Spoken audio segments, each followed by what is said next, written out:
Salut à tous, bienvenue à cette émission sans langue de bois sur Burkina Info. Trois invités pour ce numéro. Dimitri Kaboré, il est de Fassozine, John Karim Kadiaga, l'économiste de Faso, et Dacier de Bendouté, il est de Radio Jeunesse. Trois sujets au menu de cette émission. Nous parlerons du discours sur la situation de la nation du Premier ministre. C'était à l'hémicycle. Il sera question d'incivisme au Burkina Faso et pour le dernier sujet, nous parlerons des élections municipales dont la campagne électorale a été ouverte. Donc il s'agira de parler des enjeux de ces élections municipales. Nous commençons par vous, Dimitri. Hier soir, vous étiez à l'hémicycle pour suivre le discours sur la situation de la nation du Premier ministre Paul Kaba-Tiba. Qu'est-ce que vous avez retenu de ce discours? Bon, ce que j'ai retenu est que, selon le Premier ministre, le pays ne va pas s'en sortir en 2016. Je crois qu'il a dit assez clairement. Il a dit que la situation sera désastreuse vu que les caisses sont vides. Je crois que c'était son mot qu'il a répété à longueur de discours. Également, il nous a dit qu'économiquement, ça ne va pas parce qu'il a fait le point sur le taux de croissance. Il a dit que nous sommes à 4,4 en 2015. C'est pas évident que ça puisse s'améliorer. Également, côté budgétaire, il a fait le point sur la dette extérieure et intérieure. Je crois que la dette intérieure vacille entre 573 milliards de francs CFA et la dette extérieure avoisine pratiquement les 1400 et quelques milliards. Donc, du coup, du point de vue investissement, il a dit également, quand vous prenez les recettes fiscales sont également en baisse et tout ce qu'il y a. Donc, situation économique, situation budgétaire, on n'est pas encore sorti de l'auberge. Donc, clairement, le Premier ministre était plus ou moins sceptique dans le domaine. Donc, et il a surtout donné un peu un certain nombre d'indications par rapport à la vie de la nation. Et ce que j'ai retenu, c'est que les problèmes urgents qui seront résolus, comme la pénurie d'eau actuellement qui fait un peu la une. Il a dit il n'y a pas de solution tant qu'on n'a pas Ziga 2. Et Ziga 2 doit nous conduire jusqu'en 2030. Mais pour 2016, bon, on est obligé, quoi qu'on dise, de se confier à cette situation alternée d'eau. Et bon, il a dit, par exemple, le cas de Nagrin, où c'est plus de 4 ou 5 jours, des gens n'ont pas de l'eau. Il a dit qu'il y a une situation, ils vont distribuer l'eau par des citernes. Bon, en gros, je crois que tout ce qui a été dit déjà, il avait déjà dit lors de sa déclaration de politique générale. Donc, du coup, il n'y a pas en tant que perspective beaucoup d'éléments. Je crois que si l'état de la nation, il n'a pas fait beaucoup de... Je crois que le point est vraiment sommaire. Je crois qu'on a eu droit plutôt à une déclaration de politique générale bis et non à un discours sur la situation de la nation. John Karim Gadiaga, c'est vrai qu'il y a quelques mois de cela, le Premier ministre a prononcé le discours de politique générale et cette semaine, il a prononcé le discours sur la situation de la nation. C'est vrai que les mêmes mots sont toujours revenus. Cette histoire de la masse salariale, on en parle toujours avec 50% des recettes, bien sûr, qui sont mises, c'est-à-dire c'est mis dans les charges salariales. Est-ce qu'aujourd'hui, on peut réellement comprendre que quand le Premier ministre est face aux députés, effectivement, c'est pour revenir sur des questions pour lesquelles les populations ne sentent pas vraiment un progrès, si je peux le dire? Franchement, le discours sur la situation de la nation était censé faire le bilan de notre parcours depuis ce temps. En tout cas, depuis la déclaration de politique générale qui a annoncé en fait les intentions du gouvernement. Et maintenant, où on devait quand même avoir un certain nombre de réalisations, faire le bilan des actions qui ont été produites depuis tout ce temps. Mais j'ai remarqué qu'on est resté encore à faire des annonces. Et par rapport au bilan, il est tellement maigre et franchement, je n'ai pas vu grand-chose. Et moi, ça confirme le fait que ce que l'opposition avait dit en temps, hésitation et tâtonnement, ce gouvernement a visiblement du mal à retrouver ses marques. Et visiblement, on ne sait pas dans quel sens ils vont. Et le Premier ministre lui-même l'a avoué à travers sa déclaration. En répondant aux questions, il a fait comprendre par rapport à la question de la relance économique, et de la vie chère, des autres problèmes. En tout cas, les gens qui attendent de voir un changement par rapport au changement par rapport à leur vie, qui sont impatients. Le Premier ministre a dit que non, bon, en fait, pour le moment, ils attendent au niveau des investissements, par exemple, ils attendent la mise en œuvre, la réalisation du plan national de développement économique et social qui est en cours de rédaction pour pouvoir savoir dans quel domaine ils vont investir. Donc cela montre que quelque part, les gens ne sont pas prêts, ils ne savent pas dans quel sens ils vont faire. Voilà, on n'a pas besoin d'aller chercher l'argent pour le moment tant qu'on ne sait pas qu'est-ce qu'on va faire. Donc quand ton gouvernement se met à parler comme ça fait peur. Parce qu'on ne sait pas jusqu'à quel moment ils seront prêts pour pouvoir commencer à investir, à relancer l'économie, puisque tout dépend de l'économie. Pour que la vie commence à... Le dynamisme, les gens, l'activité, en tout cas les gens retrouvent le dynamisme, il faut que l'économie marche. Voilà, quand les gens disent qu'il n'y a pas l'argent actuellement, l'argent ne circule pas. Mais quand l'argent ne circule pas, c'est que l'économie est dans une situation inerte. Donc il faut relancer l'économie, il faut dynamiser l'économie. Et pour le moment, il n'y a pas d'action dans le sens des choses, des investissements. Le Premier ministre se borne a dit que bon, nous sommes venus pour assainir les caisses de l'État. Bon, c'est vrai, c'est bien d'assainir les caisses de l'État. Mais quelque part, il faut également investir, il faut relancer l'économie. C'est le gouvernement qui est le moteur de cette relance économique-là. Donc, tant que le gouvernement ne fait rien, donc finalement, on va rester là. On va rester à faire des mesures sociales, gratuité dans les soins. Mais les gens, après, quand on est en bonne santé, il faut travailler. On ne va pas rester dans cette histoire de bonne santé et dormir sous les hangars. Il faut également... Ce n'est pas ces emplois qu'on a créés pour les jeunes. Mais l'emploi, quand on crée des emplois, justement, c'est des charges sociales. Voilà, puisque déjà, on a montré qu'au niveau des charges sociales de l'État, jusqu'à 95%, il a même dit 100%, au-delà de 100%, nos recettes fiscales sont absorbées par les charges sociales. Et encore, on crée des emplois sans créer des activités qui vont permettre de financer, de créer des recettes, d'augmenter en fait les recettes au niveau des impôts, au niveau de la douane et tout ça. Donc, véritablement, moi, je commence à m'inquiéter par rapport, en tout cas, à cette situation où, véritablement, on ne sent pas les choses démarrer. Donc, voilà. D'accord, c'est vrai, d'acier de Bendouté, John Karim Gadiaga parlait de l'investissement, de l'emploi, alors qu'on sait, effectivement, tout a un dénominateur commun, c'est-à-dire pour pouvoir investir et créer de l'emploi, il faut forcément, c'est-à-dire... faire de telle sorte que la dette intérieure puisse être réglée, parce que si on ne règle pas la dette intérieure, c'est vrai que c'est difficile pour nos opérateurs économiques d'investir, alors que le Premier ministre n'en parle pas trop. Comment expliquer cet état de fait? Oui, ça s'explique. Je ne sais pas si c'était dans ce plateau, que je disais qu'il faut faire attention au syndrome ivoirien. Et en son temps, quand Alassane était venu, c'était l'économicisme. Et aujourd'hui, on a un président qui est gestionnaire de formation, on a le Premier ministre qui est lui aussi gestionnaire. Quand vous avez des formations comme ça, c'est pas sûr que vous puissiez vous relever. Parce que les gens pensent, comme on le dit, la logique du mouton. Et dans l'histoire de l'humanité, ce n'est pas les purs formés du domaine qui relèvent le domaine.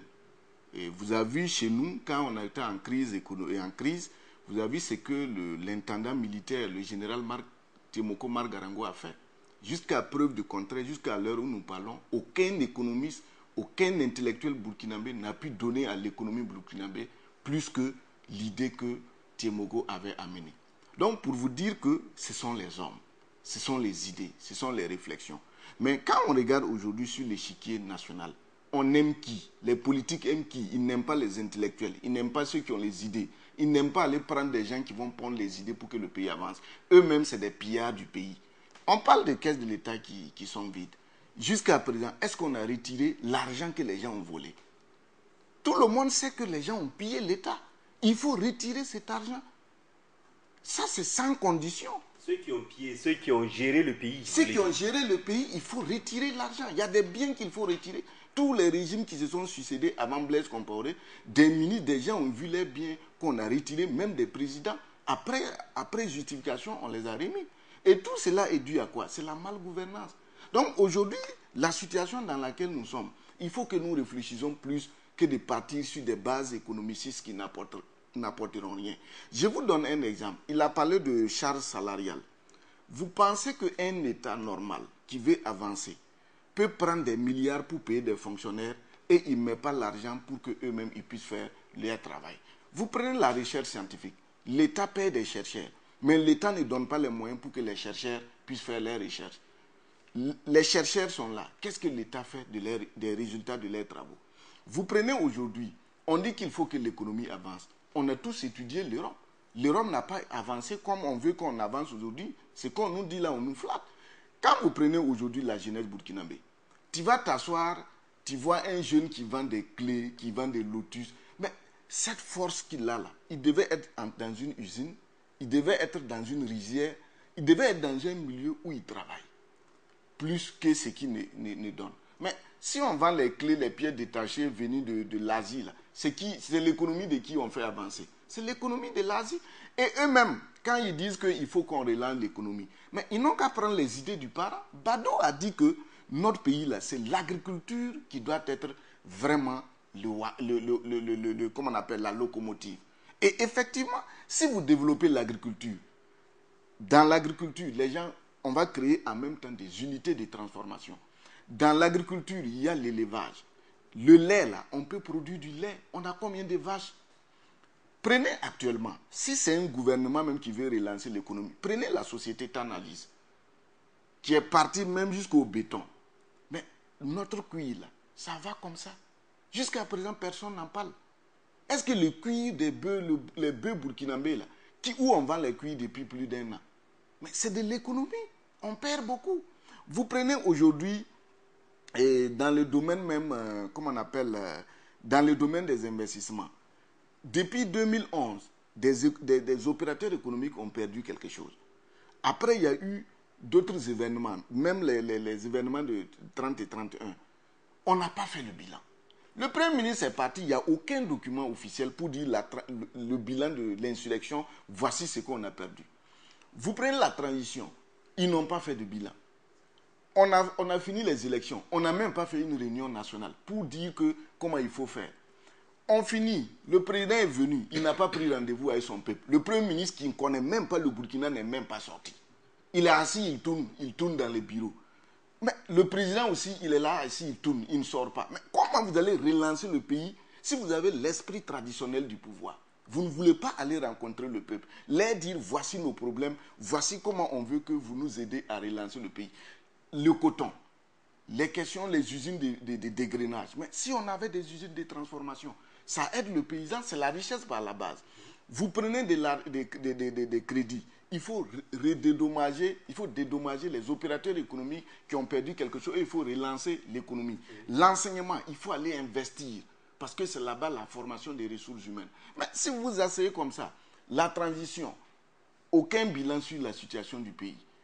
On a vu comment maintenant les choses sont en train de sortir, comment ils ont payé. Après les discours, ça sera maintenant les actions sur le terrain. Non, mais il ne faut pas se leurrer. Oui. Parce qu'aujourd'hui, il ne faut pas se minimiser aussi.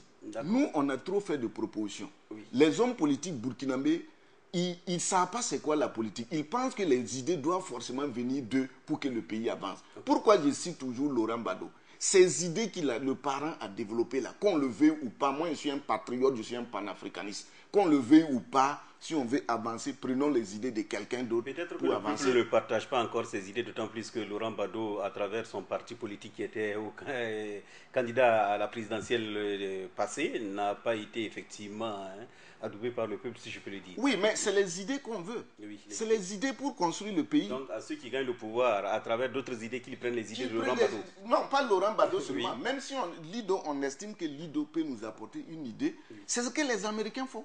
C'est ce que l'Europe fait. Dimitri, l'autre question à poser à travers les différents discours du Premier ministre, pour ne pas s'attarder uniquement sur le discours sur la situation nationale, c'est tout simplement se demander si le Premier ministre est en phase avec les aspirations du peuple burkinabé. Le peuple burkinabé a élu à 53%, je pense, un socialiste, si on peut le dire, alors que dans l'imaginaire populaire, on se dit que les socialistes, quand ils viennent au pouvoir, c'est pour... sociaux-démocrates. Bon, en quelque sorte, oui, ils sont des sociaux-démocrates. Quand ils viennent au pouvoir, c'est pour dépenser l'argent peut-être amassé par les libéraux. Alors, d'autant plus que le peuple, le Premier ministre, dans ses discours, il a toujours, on dirait qu'il est contre la dépense, si je peux le dire. De toute façon, hein, comme tu disais, sur les salaires, il parle effectivement. Oui, je crois qu'effectivement... Est-ce qu'il oublie qu'il est le Premier ministre d'un gouvernement social? Parce que pour moi, aujourd'hui, un Premier ministre qui vous dit les caisses sont vides et qu'il est hors de question que lui, il passe s'endetter pour distribuer des salaires, qui s'endette pour payer du carburant. Non, lui, il préfère. Donc, la question est simple. Pour moi, logiquement, il est hors jeu parce que le Premier ministre ne doit pas, son rôle n'est pas de nous dire les caisses sont vides. Qu'est-ce qu'on fait pour avoir de l'argent? C'est ça le vrai débat. Pour moi, s'asseoir pendant 2 heures à l'hémicycle, nous rabâcher les oreilles tout le temps. Les caisses sont vides, les caisses sont vides. Nos recettes fiscales là, 50% vont dans les salaires, les 50% vont dans les dépenses courantes. Le reste, on en fait quoi? C'est pour dire clairement, il n'a même pas prévu de l'investissement. Parce que si on s'assoit, parce que quand je suis les présentations et même les perspectives, il n'y a point de perspective. On compte encore sur prendre, déjà qu'on a 2072 milliards de dettes cumulées intérieures, qui représentent encore 27%, 573 milliards, et 1400 et quelques milliards de dettes extérieures, qu'on doit rembourser selon certaines échéances. Bon, on ne parle même pas de la dette intérieure, parce que ce sont nos propres entreprises, ils disent qu'ils n'ont pas d'exigence, parce que, bon, je vois une entreprise qui peut faire la pression sur l'État, mais je crois que les autres bailleurs peuvent faire la pression pour que l'État paye. OK. Et nos recettes fiscales, vous dites, c'est déjà fini. Donc, il n'y a pas de place pour l'investissement. Et comme mon voisin de gauche l'a dit, tant que vous n'allez pas investir, vous ne pourrez jamais créer de la richesse. Tant que vous n'allez pas investir, vous ne pourrez pas développer un pays. Mais là, moi, je suis déçu que le Premier ministre dise clairement aux représentants du peuple, les caisses sont vides, et je n'ai pas d'autre moyen que de m'endetter, mais je ne peux pas m'endetter pour certains. Il faut attendre d'abord que j'ai les yeux clairs pour pouvoir. Non. Il faut, certes, j'encourage les mesures d'urgence. J'aime dire, mais quand on a au Burkina Faso, et surtout avec le nouveau pouvoir, m'a déçu par rapport à ça, personne n'est contre qu'on rende gratuit certains soins, comme il a dit. Personne n'est contre qu'on puisse rendre l'école gratuite. Mais le problème, c'est quoi? Après l'école, qu'est-ce qu'on fait? Rien ne sert de faire une école gratuite si l'enfant va à l'école et qu'il n'arrive pas à manger à midi. Qu'est-ce qu'il fait quand, en cas d'intempérie, cet enfant ne puisse pas dormir dans un endroit un peu bien construit? Qu'est-ce qu'il fait s'il n'arrive pas à avoir un certain nombre d'éléments? Tout ça, c'est des aspects qu'on oublie. Donc, c'est pour moi, j'ai dit, pour ce gouvernement-là, qui a quand même eu un assez nombre de temps. Je crois que quand on a un pouvoir, on a tout un staff et on a une vision et un programme de société. Et jusqu'à preuve du contraire, le Premier ministre ne nous a pas dit qu'est-ce qu'on compte faire pour résoudre clairement le problème de Burkina. Il nous dit simplement, on va attendre. Bon, on va attendre peut-être pour voir ce qu'on va faire. Mais bon, pour le moment, on va pouvoir payer les salaires, on va pouvoir payer le carburant, on va payer les ministres. Et puis bon, le reste là, si ça coince, on va faire ça, on va faire ça. Alors comme je dis, le problème de Burkina, c'est un problème structurel. On ne peut jamais résoudre un problème structurel avec des solutions conjoncturelles. Gon Karim Gadiaga, oui. Pour terminer avec vous sur cette question. Le Premier ministre est contre la dépense, c'est ce qu'on voit. On a comme l'impression que c'est un shérif qu'on nous a envoyé pour venir contrôler les finances. Le gendarme, quand quelqu'un dépense mal, on le fouette. Mais on ne va pas se limiter à là. Il faut certes contrôler les finances, mais un Premier ministre, il est fait pour venir conduire une action pour créer le développement. Mais après avoir maîtrisé les finances, qu'est-ce qu'on fait? Mais Dimitri l'a dit visiblement, ce Premier ministre et ce gouvernement est en panne d'inspiration. Il ne sait pas qu'est-ce qu'il faut faire. On est là, on est bloqué. Quand on dit que non, on ne va pas aller chercher des choses, s'endetter pour venir payer des salaires, non. Personne n'a dit d'aller s'endetter pour venir payer des salaires. Il faut s'endetter pour investir. Investir dans des projets rentables, pertinents. Des projets qui sont susceptibles de créer la richesse, de booster le développement du Burkina. Mais si on n'a pas ces idées, on n'est pas inspiré par rapport à ce genre de choses. Bon, on va penser effectivement que lorsqu'on s'endette, c'est pour venir payer des salaires. Non, personne ne s'endette pour payer des salaires.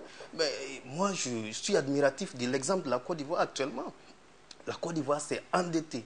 Plusieurs fois, la Côte d'Ivoire a émis des emprunts obligataires au niveau international et dans la sous-région. Pour faire quoi? Pour faire des projets structurants. Des projets qui vont permettre à la Côte d'Ivoire, en tout cas, d'amorcer le développement de la Côte d'Ivoire. Lorsqu'on construit, par exemple, des oléoducs, lorsqu'on construit des autoroutes, mais ça va dans le sens du développement. Lorsqu'on fait la réforme de la filière cacaoyère en Côte d'Ivoire, c'est des choses qui sont susceptibles de booster le développement. Mais au Burkina, on n'a pas ce genre de projet, on n'a pas ce genre d'action. Il faut aller chercher l'argent. C'est comme une entreprise. Une entreprise s'endette forcément pour pouvoir se développer, aller de l'avant. On ne peut pas se développer tant qu'on reste avec le minimum qu'on a. Mais s'endetter, c'est une activité normale. Et tous les pays font recours à cet endettement. Tant qu'on a des projets rentables, des projets pertinents, des projets à même de booster le développement. Mais c'est ça qu'on n'a pas au Burkina. Le gouvernement ne sait pas ce qu'il faut faire. Et ça, c'est grave. D'accord, nous allons passer au second sujet de cette émission. Oui, Dacier, rapidement. Je voulais dire l'affaire Colbego. Oui. Il dit quoi? Les soulèvements, Oui. c'est-à-dire le fait qu'un peu partout, les gens se plaignent. Il n'a pas fait cas de ça. La journée continue, qui est actuellement un drame, parce que dans les écoles primaires, les enfants dorment. Mais est-ce que dans leurs questions, notamment les députés ne devaient pas évoquer effectivement Ça a été évoqué. les préoccupations des Burkinabés Quel, parce qu'ils sont les quel est le représentants bilan? du peuple. Oui. Quel est le bilan? Sur Maintenant, la question, ça a été évoqué. Oui. Le Premier ministre a dit, écoutez, c'est pas d'abord imposé. Il y a un temps, je crois que c'est en septembre, qu'il va essayer de, comment on appelle ça, faire l'évaluation. Et après l'évaluation, on verra un peu avec les uns et les autres. Si l'évaluation est bonne, on continue. Si elle n'est pas bonne, on revient dans notre ancien système. voilà par exemple un problème. Oui. Comment un État peut comment on appelle, entreprendre ces réformes sans d'abord un projet pilote ou une école pilote? Voilà. Bon, le Premier ministre maintenant, pourra dire que c'est une situation dont il a hérité. oui, c'est une situation dont il a hérité, mais on peut l'arrêter brutalement. À Dori, vous voulez que l'enfant rentre à l'école à 14 h pour suivre, pour et comprendre quoi? Okay. Maintenant, quand vous prenez les relances et puis les dépenses dont le Premier ministre parle, vous prenez l'agriculture, on fait combien? On fait rentrer le riz à combien de francs? Le riz là seulement. La nourriture qu'on importe là, ça fait combien?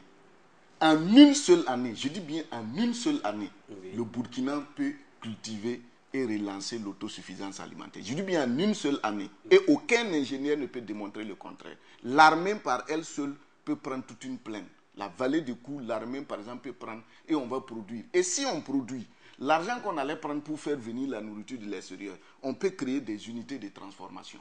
On est en train d'investir à long terme. Maintenant, quand vous prenez les dépenses dans les institutions, il y a combien d'institutions? Les V8 qu'on paye pour aller déposer pour que des ministres roulent.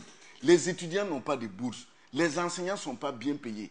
Vous prenez à l'intérieur du pays, il y a des services qui n'ont même pas de moyens. Même la question de fiscal.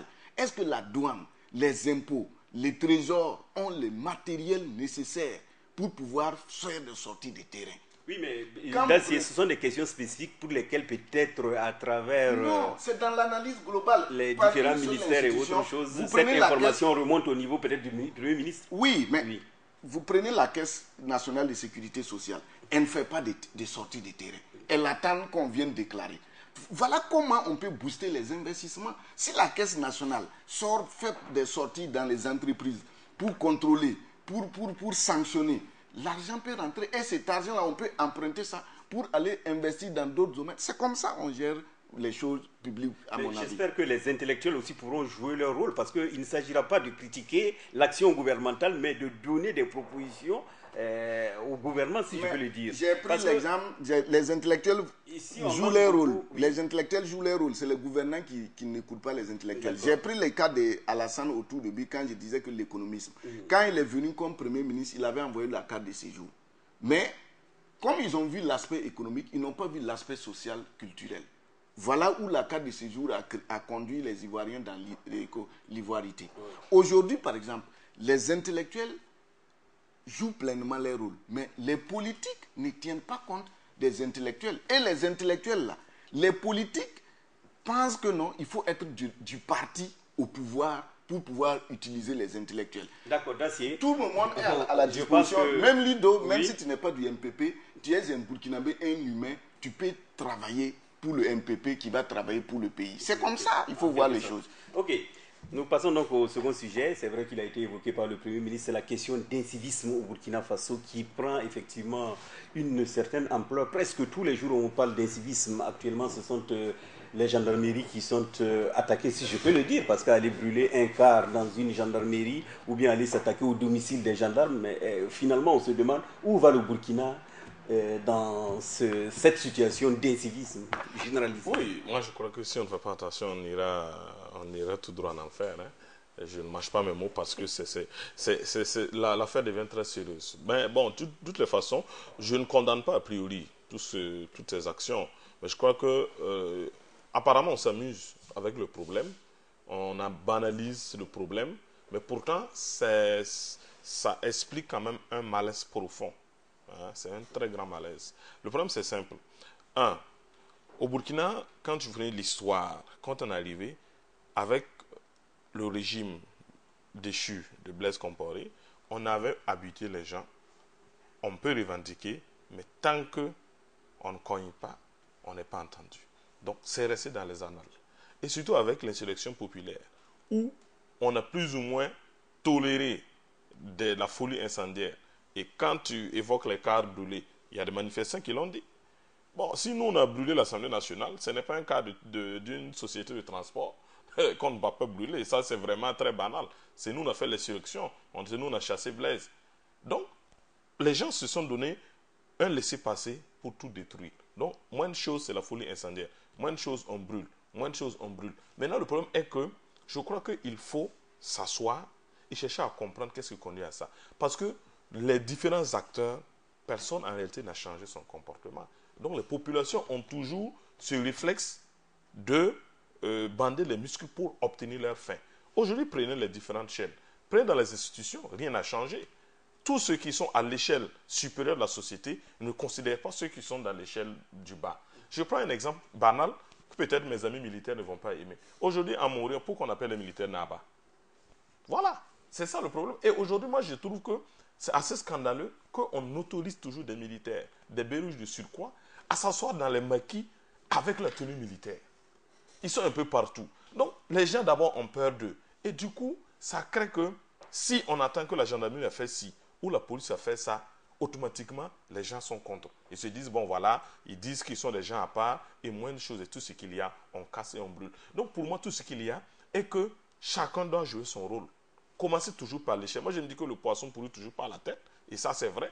Tant que nos dirigeants ne voudront pas de fouetter d'abord, donner l'exemple au sein de leur bureau, au sein de leur sphère là, on ne va jamais arriver à résoudre le problème. Oui, mais est-ce que Dimitri, ça ne sera pas très facile de penser que ce sont nos dirigeants qui doivent résoudre les problèmes d'incivisme? Est-ce que ce n'est pas toute la population, hein? N'importe quelle personne, à quel niveau qu'elle soit, doit quand même travailler dans ce sens? Oui, tout le monde doit travailler là-dessus. Mais comme je dis, il y a quelqu'un qui doit donner le moteur. Aujourd'hui, quand je dis les dirigeants, aujourd'hui, prenez toutes les personnes, toutes les grandes personnes qui ont eu à faire des détournements de fonds publics. Lui, il parlait des fonds qu'on n'allait pas recouvrir. Le LAC disait la fois dernière, ils ont même fait la procédure pour demander à la Banque mondiale de les aider à recouvrir les fonds qui sont un peu se retrouvent à l'extérieur que d'autres classiques personnalités ont. Mais la Banque mondiale leur a dit clairement, bon, en tant que société civile, vous ne pouvez pas enclencher la procédure. C'est l'État burkinabé qui doit enclencher la procédure pour qu'on puisse vous aider à essayer de retrouver les comptes illicites et pour vous rapatrier les milliards de francs CFA dans les caisses de l'État. Mais ils ont dit qu'ils ont contacté l'État, mais l'État est toujours resté lettre morte. L'État n'a jamais engagé. Et vous prenez même les immeubles à Ouagadougou, qui sont toujours reversés à des gens qui sont en exil en Côte d'Ivoire ou au Bénin. Mais chaque mois, on sait qui gère. Donc, c'est tout ça. Les gens ont l'impression qu'en réalité, rien n'a changé. Ils se disent, bon, écoutez, on nous a dit qu'il y a un nouveau pouvoir et que pourtant, ce sont les mêmes trucs. Quand vous prenez ce qui se passe, on a vu l'annulation des mandats d'arrêt. Les gens sont frustrés. On a vu les problèmes de justice. Donc, il y a tous ces éléments. Les gens ont l'impression, c'est quand tu es pauvre qu'on a des problèmes. Tout ce qu'il y a eu, donc c'est ce qui crée même, vous voyez que même les Congolais actuellement décident maintenant de contrer. Je crois que là où on est, pour terminer, on doit se dire en tête que nous sommes des collaborateurs.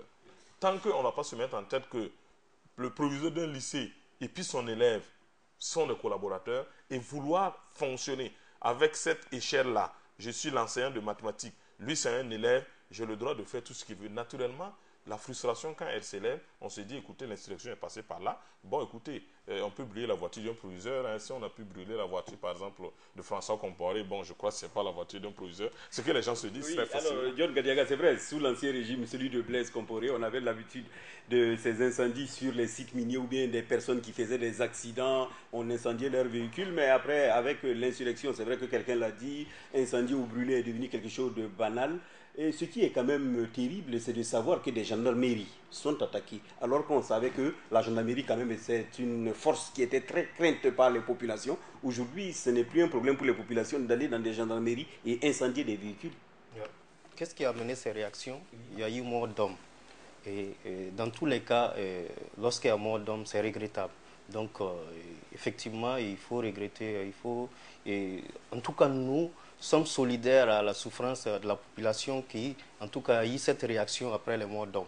Mais maintenant, qu'est-ce qui a provoqué ça? Il faut se dire que ce n'est pas véritablement la faute à la population. Moi, je pense comme ça parce que, effectivement, d'une part, les gens ils n'ont pas encore toute la compréhension du fonctionnement de l'appareil de l'État. Les gens ne comprennent pas comment les choses peuvent être arrangées sans la force. Donc, ils ont besoin d'éducation à ce niveau. Mais en même temps, ce qui s'est passé est la preuve que malgré l'insurrection qui a chassé le pouvoir de Blaise Compaoré, il n'y a pas eu un changement dans la façon dont les populations perçoivent l'autorité. Il n'y a pas eu cette confiance-là qui a été établie entre les populations et l'autorité. Donc, du coup, les gens se disent que rien n'a changé. Nous sommes toujours à la même situation. Effectivement, c'est le comportement du pouvoir en place tend à créditer cette façon de voir les choses. Ils n'ont rien fait jusque-là, effectivement, pour permettre aux gens de comprendre que les choses ont changé. Nous ne sommes plus dans cette situation où, effectivement, on te fait et puis il n'y a rien. Les gens se disent, mais, tant que nous n'allons pas nous défendre nous-mêmes, personne ne fera rien pour nous. C'est ce qui fait qu'effectivement, ils sont allés brûler la gendarmerie, un quart à la gendarmerie, et ensuite aller s'attaquer au domicile des gendarmes au niveau de Dougou. Mais on parlait de l'économie tout de suite. Cet immobilisme qu'on observe sur le plan économique, sur le plan même du développement, de l'incapacité de ce pouvoir à amorcer les changements, c'est ce qui se manifeste également au niveau de la sécurité. Les gens, et au niveau de la justice, le phénomène de Kouloué est là. Les gens ont compris que non, effectivement, il n'y a personne pour nous défendre. Il faut que nous-mêmes nous prenions en charge notre propre sécurité. Mais en même temps, c'est la même chose au niveau de la justice. Les gens se disent, il n'y a pas encore quelqu'un. Mais il faut établir cette confiance. C'est au pouvoir en place de faire ces actions-là. Mais s'il n'y a rien depuis le début, ils sont installés, on n'a pas vu véritablement quelque chose. On n'a pas vu. Les gens sont restés comme si rien n'avait changé. Voilà, les mêmes autorités au niveau de la justice et de la sécurité sont toujours en place, alors que c'est des gens qui avaient été déjà discrédités aux yeux de la population. Il faut quand même quelque chose pour permettre aux gens de sentir qu'il y a quand même un changement. Nous sommes dans une nouvelle situation, il y a une nouvelle façon de faire. Moi, je ne sais pas quelle était la communication dès le départ. Lorsqu'il y a eu la mort des détenus, qu'est-ce qu'on a pu dire à ces populations-là dès le départ pour les empêcher d'avoir cette réaction? Si effectivement les gens sont restés muets, comme si effectivement c'est normal que quelqu'un meure comme ça dans une prison et qu'on ne dise rien, mais ça révolte. Donc quelque part, il faut quand même qu'on sente que quelque chose a changé. Et c'est ce qui manque pour le moment. C'est encore une autre preuve de l'immobilisme du pouvoir à place. Et okay. Voilà. Alors, Dacier, pour terminer sur cette question, si on peut résoudre, plutôt dire simplement en parlant du civisme, que c'est cette discipline personnelle, je peux dire, qu'on se donne pour respecter les règles qui régissent notre société et honorer surtout le contrat de pouvoir vivre ensemble. Comment expliquer aujourd'hui qu'un individu, face à une situation, se dise non, c'est tout à fait normal, banal et légitime de brûler un bien public? Oui, c'est logique. Et ces populations-là, bon, il faut leur donner totalement raison. Ça, il ne faut pas mâcher les mots. Non, attendez. Il ne faut pas qu'on joue de l'hypocrisie dans l'analyse. Il faut écarter les émotions. Il faut leur donner totalement raison. Comment ces individus sont-ils arrivés à poser l'acte? Il y a des antécédents. L'État est resté dans un mécanisme colonial. Les forces de l'ordre, ils n'ont pas de spécialistes. Vous ne pouvez pas continuer à recruter une gendarmerie, il n'y a ni sociologue, il n'y a ni psychologue, une justice, il n'y a ni sociologue, il n'y a ni psychologue, il n'y a ni historien. Vous voulez qu'ils travaillent comment? Le magistrat ne peut pas travailler sans l'analyse d'un psychologue ou d'un sociologue. Le monde a évolué, il faut de nouvelles approches. Les gendarmes, il y a quelle spécialisation en eux? Ils sont formés gendarmes, point. Mais ils ont affaire à toute une société, toute une civilisation, tout un peuple. Moi, je suis lobby, on m'envoie à Dori. Comment je peux me prétendre être connaisseur des peuples? Même si je suis gendarme, mais je ne connais pas les peuples. Il faut que je sois formé ou bien j'ai quelqu'un qui puisse m'aider dans l'exercice. C'est ça la technocratie aujourd'hui. Bon, maintenant, quand vous prenez les gendarmes, mais si vous faites une courbe, l'attaque des gendarmeries va crescendo. Et ce qui s'est passé à Dédougou, c'est exactement ce qui s'est passé plusieurs fois à Gawa. Et quand on dit que les jeunes se sont attaqués à ces biens, mais de l'autre côté, les gendarmes, eux aussi, ils se discréditent parce que vous dites à la population de collaborer pour traquer les bandits. Il y a un jeune qui collabore jusqu'à la mort. Du coup, demain, qui va venir collaborer avec vous? Vous apportez les tenues, vous vous dites homme fort, mais il vous manque une autre méthode d'approche. Et c'est une autre spécialisation qui va vous apporter ça. Il faut que l'État change dans la formation de ces cas. Et quand vous prenez ces cas d'incendie, de quoi, mais c'est le banditisme politique qui a envoyé le Burkina là. Depuis qu'on a incendié Norbert Zongo et ses compagnons, c'est à partir de ce moment qu'au Burkina, les gens ont commencé à sortir et à brûler. On n'a jamais fait une réunion nationale. On ne s'est jamais assis pour voir comment le pays va avancer. On veut éduquer la jeunesse, le peuple sur la base de soi-disant droits civiques, droits de l'homme. Ça, c'est absolument faux. Aucun peuple ne peut prendre les valeurs d'un autre peuple pour s'ériger en peuple digne devant les autres peuples dans le monde. Regardez l'Asie. Est-ce qu'on a les mêmes éducations que l'Asie, même si la science est universelle? Non, il faut rechercher en nous-mêmes les problèmes. Nous sommes une société de gérontocratie. Pourquoi aujourd'hui, Lido, un enfant dans la rue ne peut pas te respecter en tant que grand frère? C'est parce que les politiques qu'on a adoptées au Burkina sont venus éclater la famille, éclater l'enfant, mettre la femme de l'autre côté. Et à l'échelle nationale, on a bafoué l'éducation. Donc c'est tout un travail. C'est tout un travail. Et c'est pourquoi je dis, le problème, ce n'est pas qu'on ne peut pas le résoudre. Oui. Il est complexe, mais il faut que l'État écoute et il faut que les forces de l'ordre, à partir de maintenant, on arrive à leur dire que s'il y a un problème, ou bien voilà comment il faut faire des approches. Donc on résume, il faut que l'État assume et que les populations s'investissent. Voilà. Je termine avec un cas. Parce que quand les gens voient ces problèmes-là, ils pensent que les populations sont bêtes. À Gawa, dans le village de Tambil, un jeune dont son jardin a été saccagé par des troupeaux. Ils ont envoyé l'affaire à la justice à Gawa. L'agent de l'agriculture est venu évaluer et il dit qu'en temps normal, il a droit à 200 000 francs comme dédommagement. On amène, après le procès, tout, c'est clair. Un jour, on appelle l'enfant au palais, il va, le jeune, on lui tend 10 000 francs. Il vient, il rassemble ses parents et dit, son affaire là, il est allé, on devait lui donner 200 000, voilà, on lui a donné 10 000 francs. Lui n'est pas content, il est rentré, on entend pim, il s'est donné la mort. Dans le village de Tambil, c'est même pas il y a 10 ans, c'est en 2015. Donc vous voyez des cas comme ça, si le village là s'est révolté et monté au palais de justice, on va dire la population est incivile. Mais qui a créé ça? C'est les mêmes juges, c'est les mêmes policiers, c'est les mêmes gendarmes, c'est toute la chaîne. Et là-bas aussi, il ne faut pas avoir peur de dire qu'il faut que ces gens-là comprennent que par eux seulement, là, la République peut prendre feu. Et il faut chercher à avoir une autre approche des choses, des problèmes. Nous terminons donc cette émission avec le dernier sujet. Il s'agit des élections municipales. La campagne électorale a été lancée. On peut se poser une question. Quel peut plutôt être l'enjeu de cette élection municipale? C'est vrai? Pour moi, oui. L'enjeu de cette élection municipale, je crois que c'est d'abord à un premier niveau. Reprendre la gestion locale, remettre à des personnes qui doivent le faire, parce qu'avant c'était l'administration déconcentrée qui gérait. Maintenant, il faut c'est de nouvelles têtes. Je crois qu'après les délégations spéciales. Voilà, remplacer les délégations, mettre de côté maintenant. Et deuxième enjeu également, surtout c'est au niveau de la configuration politique. Parce que les élections locales, et là, on va voir qu'il y a beaucoup de partis qui auront plus de poids en fonction des zones. Et pour moi, c'est ça. L'enjeu, c'est le parti au pouvoir. Il y a également l'UPC qui est poursuivi. Également, des partis qu'on a dit soi-disant qui ne sont plus là, qui vont quand même jouer quand même un rôle très déterminant comme le CDP. Parce que, comme on vous dit, il s'agira, quand vous allez avoir une zone locale, ça veut dire quand même que vous êtes en phase avec les aspirations de votre communauté. Donc ça, c'est d'abord le deuxième enjeu. Et troisième enjeu de ces élections municipales, c'est pouvoir construire le développement à la base.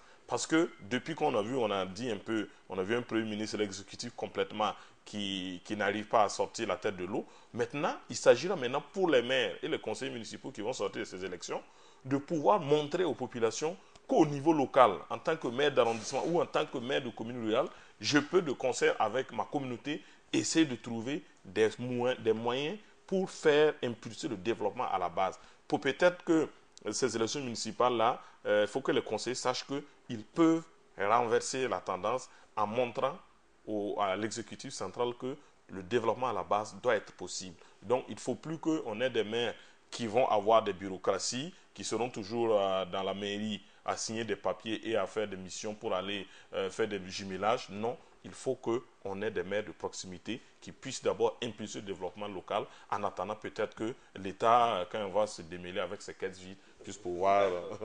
John Karim Gadiaga, si on prend effectivement, on regarde l'élection présidentielle, le MPP l'a emporté avec plus de 53%.